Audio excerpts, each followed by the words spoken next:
올 한해 코로나19 팬데믹을 겪으면서 사회 경제적으로 힘든 시간을 보냈지만 그런 가운데서도 우리 삶 속에 많은 변화들이 생기는 것을 알 수 있었는데요.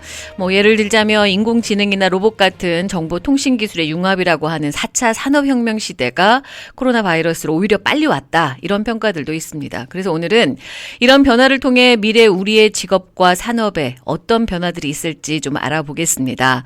그래서 오늘 이 분야에 대해서 얘기 나누실 분을 모셨는데요. 변호사면서 투자 전문가로 활동하고 있는 장준환 변호사입니다. 안녕하세요. 네, 안녕하세요. 미국 방송에서 1년 반 만에 인사드립니다. 장준환입니다. 네, 예전에 한번 방송을 하신 적이 있으세요? 그렇죠. 타방송국, 경쟁방송국에서 한 2년 정도 경제 프로그램을 진행을 했었는데요. 오늘 또 이렇게 좋은 인연이 돼가지고 제가 게스트로 나오게 됐습니다. 예. 제가 앞에서 투자 전문 변호사라고 소개를 드렸는데 참 낯선 단어예요. 투자 전문 변호사라. 과연 어떤 일을 하는 변호사실까요? 투자라고 하면은 가장 먼저 떠오르는 게 지금 가장 핫한 트렌드를 쫓아간다고 얘기할 수 있는데요. 그래서 아마 저를 언제 어떤 프로젝트로 어떤 경로를 통해서 저랑 일을 하셨거나 아니면 들으셨는지에 따라서 조금씩 달라지실 것 같아요.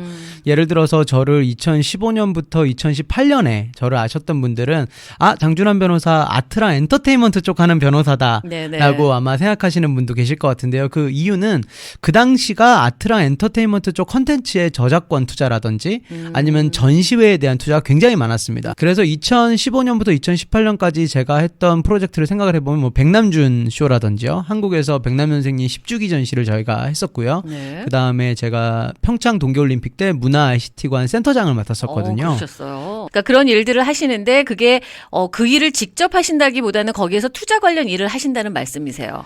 정확하게는 이제 투자를 아까 한번 콘서트를 한번 예를 들어볼까요? 예.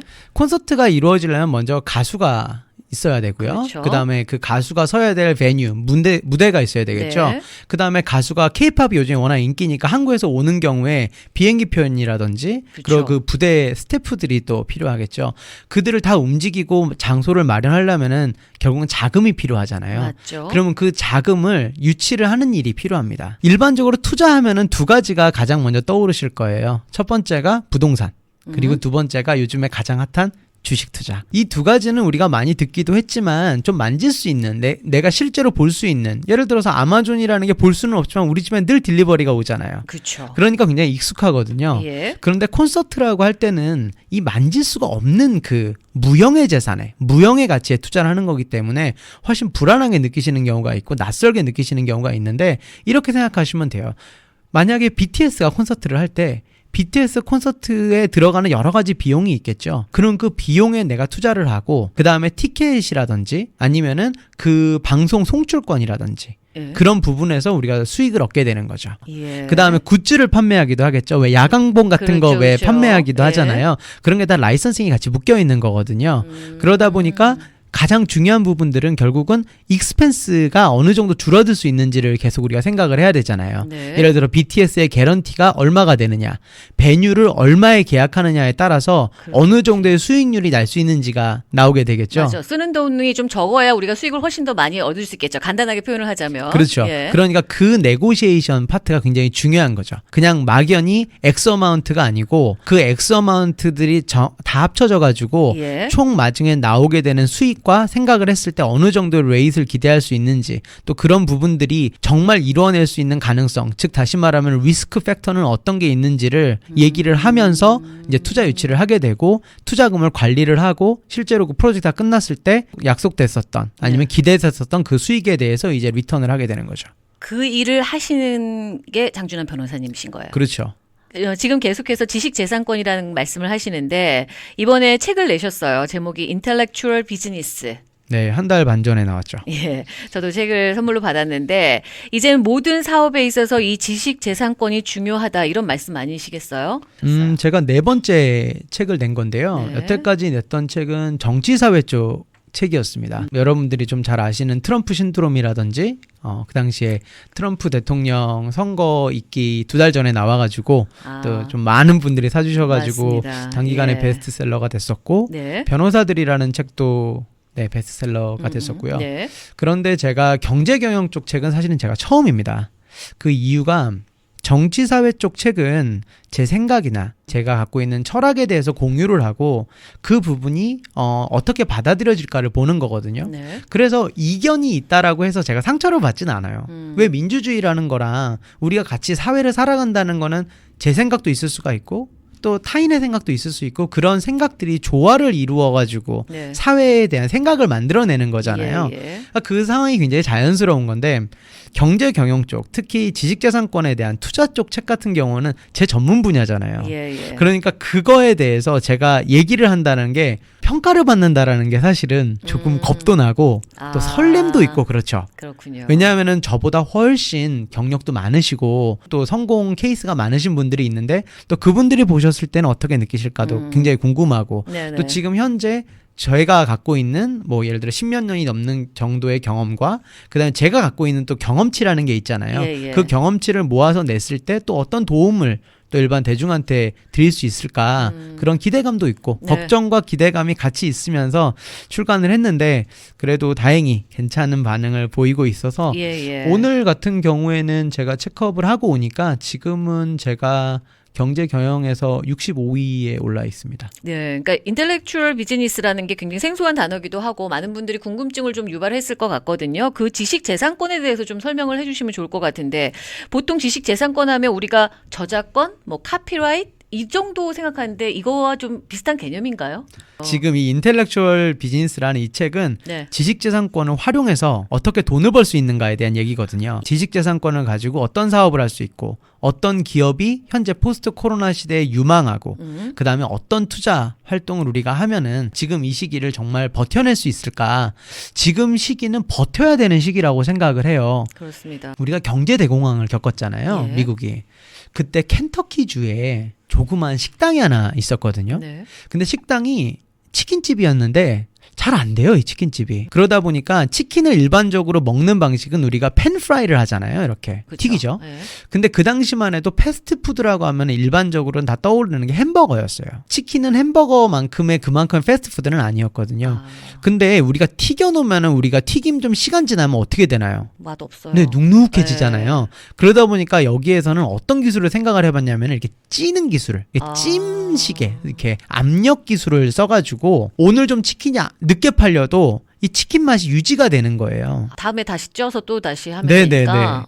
그래서 그런 기술을 갖고 있는 치킨집이 있었는데 네. 이 대공황이 닥치고 이러니까 장사가 너무 안 되는 거예요. 네. 망할 위기에 처한 거예요. 그래서 그때 당시에 그 주인 수중에 100불 정도가 있었다고 해요. 그러다 보니까 이 사람이 찾아다닌 게 이제 투자자들을 찾아다니기 시작한 거죠. 자기의 그 독특한 그 레시피와 조리 방법을 가지고 정말 1000번이 넘는 투자 미팅을 했다고 해요. 그래가지고 1008번째 투자자를 만나가지고 그 투자자가 투자를 해가지고 그 치킨집이 지금의 뭐가 됐을까요? 모르죠. 바로 KFC가 됐네요.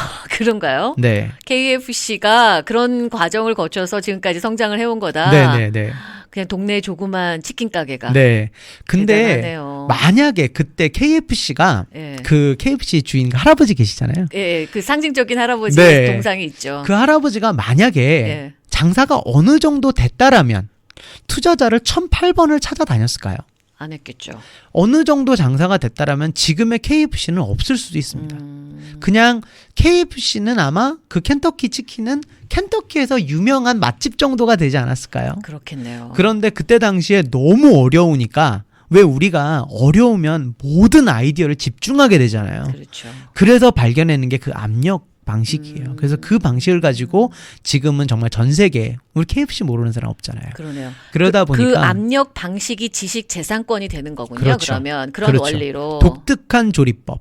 나만이 갖고 있고 그걸 표현해낼 수 있는 그 방식을 가지고 프랜차이즈가 만들어졌던 거죠. 그래서 저는 그런 말씀을 많이 드려요. 지금 시기가 굉장히 어렵고 또 버텨야 된다라는 말씀을 드리지만 어쩌면 다양한 언더덕이라고 우리가 얘기하죠. 정말 실력을 가진 이런 작은 플레이어가 실력을 발휘할 수 있는 기회는 오히려 이런 팬데믹처럼 뭔가 운동장이 흔들리고 있을 때 기회가 많이 발생을 한다고 생각을 합니다. 네네. 그래서 실제로 여러분들이 보시는 것처럼 주식시장이 막 움직이고 있잖아요. 네. 그 이유는 자금이 유동이 아주 어마어마하게 요동치고 있기 때문에 지금 주식시장이 움직이고 있는 거거든요. 오케이. 그래서 그런 자금의 흐름을 물론 이제 지금은 잠깐 주식으로 가 있지만 분명히 자금은 다양한 갈래로 펴지게 돼 있습니다. 그렇기 때문에 오히려 이런 기회에 내가 가지고 있는 거는 뭔가 정말 나만의 그 사업 노하우들이 있거든요. 다. 네. 그 노하우가 지식재산권인 거죠. 아. 그래서 그 지식재산권을 사용을 하다 보면 예. 어느 순간 우리도 KFC가 될 수 있다라는 이제 그거를 제가 이제 말씀을 꼭 드리고 싶고요.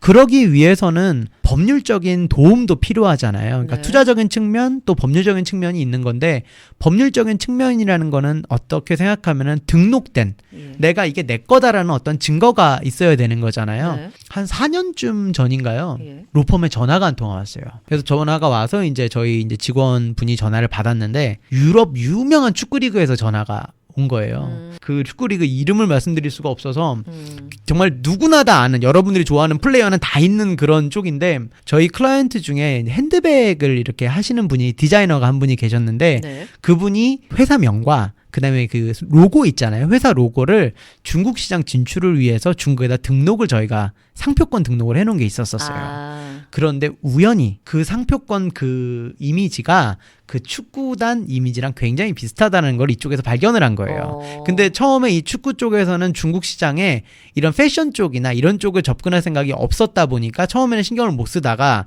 워낙 중국에서 축구 인기가 어마어마하거든요. 중국이요. 네, 유럽 쪽 축구 인기가 워낙 어마어마하다 보니까 이제 이것저것 팔아보고 싶은 거죠. 왜 우리가 굿즈 팔잖아요. 그러네요. 모두 뭐 이것저것 만들어 팔고 싶다 보니까 저희 걸 발견한 거예요. 그러다 보니까 이거를 등록한 데는 누구냐 했더니 이제 저희가 나와가지고 이제 저희 쪽으로 연락을 와가지고 저희가 이제 네고시에이션을 통해가지고 이제 해결을 한 케이스가 있거든요. 그때 다시 한번 제가 생각을 했던 거는 너무너무 큰 정말 축구 리그지만 법이라는 게 보호하는 거는 굉장히 강력한 개념이거든요. 그러네요. 그러다 보니까 우리가 어쩌면 약자지만 우리가 작은 회사고 작은 로펌이지만 우리가 법률적인 권리를 상표권이라든지 저작권으로 정확하게 갖고 있을 때 그런 강자도 어떻게 할 수가 없다라는 거. 네. 그러면 거기에서 우리가 그 자체로 지식재산인 거잖아요. 그렇죠. 그러니까 그걸 또 우리가 지키기도 하고 그런 부분들이 많이 가능하다라는 걸 한번 말씀드리고 싶었죠. 예. 그러면 이 포스트 코로나 시대 4차 산업혁명이라는 이 시대에 방금 말씀하신 그렇게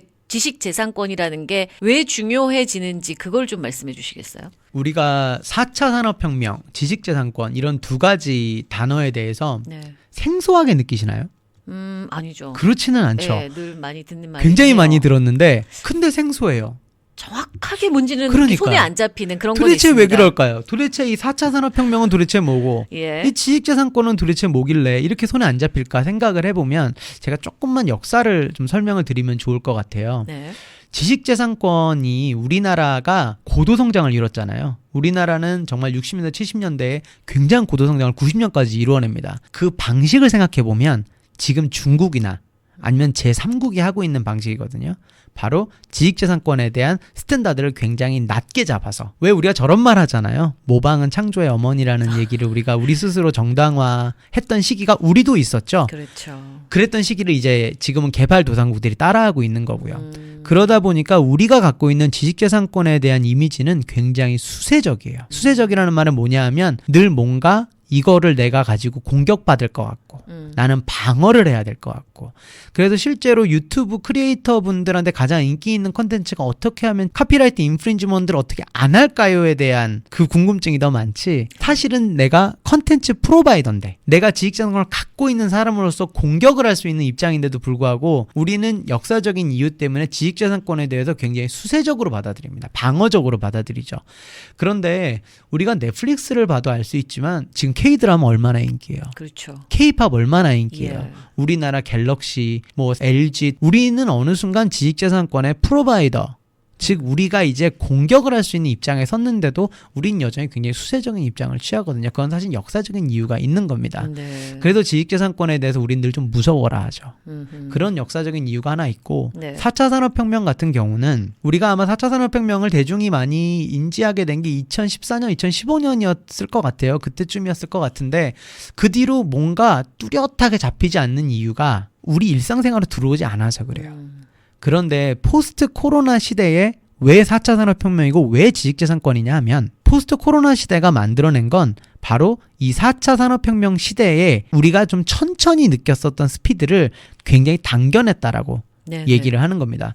줌이라는 게 이제 너무 많은 분들이 그렇죠. 줌을 이제 사용을 하고 계신데 원래 줌은 굉장히 큰 대기업들이 사용하던 프로그램이에요. 그러니까 뭐 저희 같은 이런 작은 사이즈 로펌은 사용할 수 없는 정도의 사실 프로그램이었거든요. 그러니까 왜 사용할 수가 없는 거냐면 직접 만나서 설득을 해야 되는 작업이지 뭐 뒤에다가 어마어마하게 누구나 전 세계 사람들이 아는 그런 로고를 딱 달고 자 우리 그러면은 온라인으로 만나죠 라고 얘기하는 그런 파워가 없는 거죠 우리는. 그러니까 줌을 사용을 못한 게 아니고 줌이 하는 방식을 저희 같은 중소로펌이 사용을 하기는 어려웠던 거죠. 그렇겠네요. 그런데 어느 순간 그거를 사용할 수밖에 없는 상황이 오게 되니까 그랬죠. 지금은 모두가 그걸 사용을 하게 되는 거죠. 예를 들어 재택근무 같은 경우도 마찬가지입니다. 재택근무도 우리가 생각을 해봤었던 거예요. 지금 무슨 포스트 코로나 시대에 새롭게 떠오른 텀은 아닙니다. 누구나 다 맞습니다. 생각을 해봤었죠. 예. 그런데 그거를 할 수 있었는지 없었는지의 초이스가 있을 때는 우리가 안 하게 되거든요. 근데 지금 같은 경우에는 어쩔 수 없이 그거를 모두가 해야 되니까 한번 해보게 된 거죠. 그렇죠. 그러면서 이제 4차 산업혁명 시대라는 게 그때 있었던 기술적인 부분들이 이제는 우리 생활로 들어오면서 어떻게 될지는 봐야 될 것 같아요. 많은 분들이 그러세요. 재택근무가 이어질 거라고 많이들 생각을 하시는데 저는 아니라고 보거든요. 재택근무를 한번 생각을 해보면 참 멋있었어요. 그죠? 뭔가 집에서 일도 하면서 내 생활도 하면서도 일도 하고 돈도 네. 벌고 예. 그런데 정말 재택근무 해보니까 여러분들 좋으신가요? 1년째 재택근무 하시니까?